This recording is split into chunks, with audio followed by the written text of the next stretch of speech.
Elections, they are India's greatest ritual. In Siliguri in Bengal, people stand in a long queue to vote for their favorite MLA.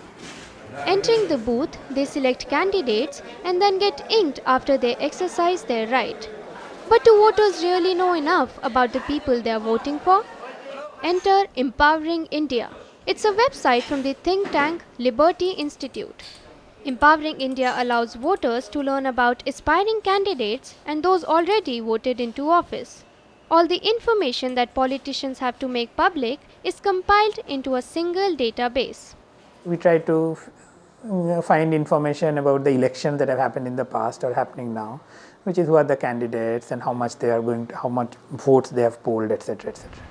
The data at Empowering India comes from the Election Commission. But what sets it apart is that it's much simpler to find what you're looking for. The easily searchable database allows you to hunt for information based on everything from constituency to election results. You can find information ranging from the candidate's education to their assets and liabilities. Regarding their sites, what is primarily important is the interface. Like if you go to the site, you can get the information regarding your local constituency with the party affiliation, even with the names. If you put the search, you'll get the candidate names. So it's more user friendly than the Election Commission's data. Before the database comes the data. To accurately key in piles and piles of raw information, Empowering India hires rural BPOs. But equally important is the work of the volunteers who digitize data during election time. Their work is fueled by pure enthusiasm. मैं बिहार से belong करता हूँ और वहाँ पे एक election एक passion है, तो लोगों के अंदर एक है इलेक्शन होता क्या है, ये कैसे होता है. तो एम्पावरिंग इंडिया लिमिटेड की साइट से ये मुझे पता चला कि एक कैंडिडेट्स के बारे में क्या हम जान सकते हैं. मैंने इनके डेटा एक्सप्लोर करने स्टार्ट किए. मैं डाउनलोड करके मैं उसको देखता था, स्टडी करता था. बस ऐसे ही अचानक से इनसे कांटेक्ट हो गए इनके ऑफिस से. फिर इन्होंने बताया कि एस्पेक्ट्स हैं कि आप इसमें काम कर सकते हो. मैं उसमें डाटा एंट्री करता था. इसमें मेरी एक टीम थी पूरी जिनसे मैं एंट्री करवाता था. Of course, eagerness isn't enough when you're dealing with complex databases and steep deadlines. Getting the right people is also crucial. The first challenge was big because we didn't come with IT background, and therefore we needed people who can implement the ideas that we had.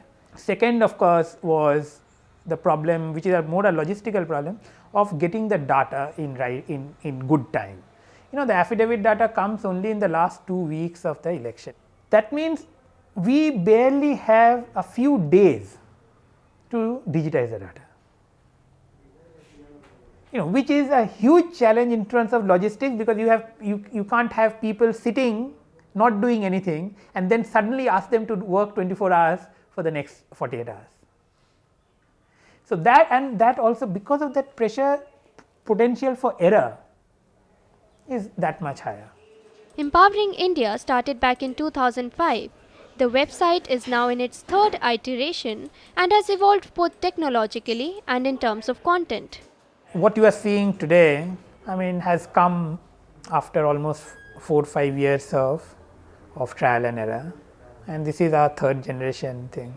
We have had previous attempts and where the content of the data and its presentation was much simpler. Now it is much more sophisticated. We started working with Empowering India in 2008 when Barun came in and he wanted to digitize the affidavit, wherein the affidavits are the candidate affidavit which they file in every year for the election purposes. Before Barun reached us, they used to upload the results through Excel files. Now, though that Excel file, they were supposed to wait until they get the results as well, because that was just one Excel file which included everything. So and that was actually a cumbersome job because the Excel sheet became big enough to upload into the system.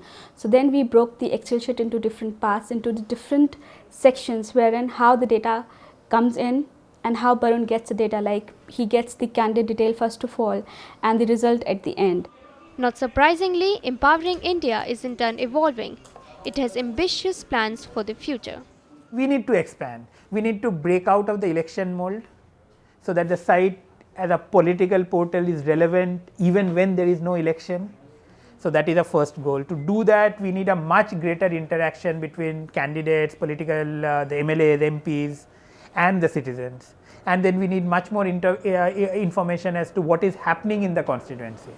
While Empowering India only covers parliamentary and state elections at present, it's planning to encompass elections for municipalities and panchayats in the future. But the website already has the potential to help millions of voters make better decisions.